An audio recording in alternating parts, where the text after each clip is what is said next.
కోడి పిల్లల్ని కప్పేసేటప్పుడు ఖచ్చితంగా గాబుల్లో మాత్రం కప్పేయమాకండి. గంపల్లో, వెదురు గంపల్లో కప్పేసుకోండి.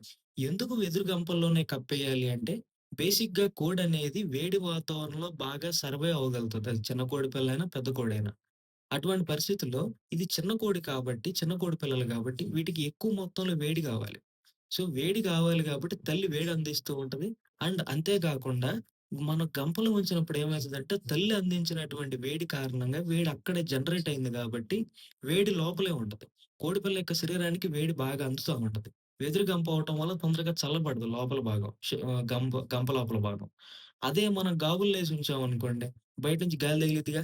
ఆటోమేటిక్‌గా తల్లి అంత హీట్ జనరేట్ చేసి పిల్లలకిచ్చినా గూడా పిల్ల బయటకొచ్చిన వెంటనే చలిగాలి తగలటం అండ్ ఆటోమేటిక్‌గా బాడీ మెటబాలిజమ్స్ అనేవి స్లో అయిపోవటం, ఇమ్యూన్ సిస్టమ్ డౌన్ అయిపోవటం, దానివల్ల పిల్లలు ఎక్కువ చచ్చిపోతా ఉంటాయి. మీరదే చూడండి డిఫరెన్సు.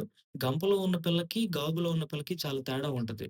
గ్రోత్ పరంగా గాని, అంటే ఆటోమేటిక్‌గా రెసిస్టెన్స్ లెవెల్స్ తగ్గునాయంటే బాడీ మెటబాలిజం స్లో అవ్వటం వల్ల రెసిస్టెన్స్ లెవెల్స్ తగ్గుతాయి. బాడీ మెటబాలిజమ్స్ అంటే ఆకలి, అరుగుదల, తిన్నది వంట పట్టడం, హార్మోన్స్ ఇవన్నీ గూడా బాడీ మెటబాలిజమ్స్ కిందకొస్తాయి. సో, ఈ బాడీ మెటబాలిజమ్స్ అన్నీ సరిగ్గా జరగకపోవటం వల్లే గదా! గ్రోత్ గూడా డౌన్ అయ్యేది. సో, ఇది దానికి దీనికి లింక్ ఇది.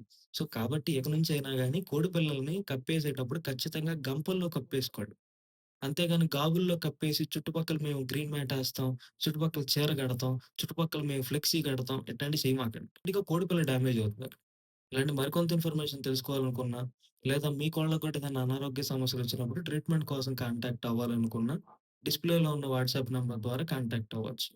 వీడియో నచ్చితే లైక్ చేయండి, షేర్ చేయండి. Thank you so much.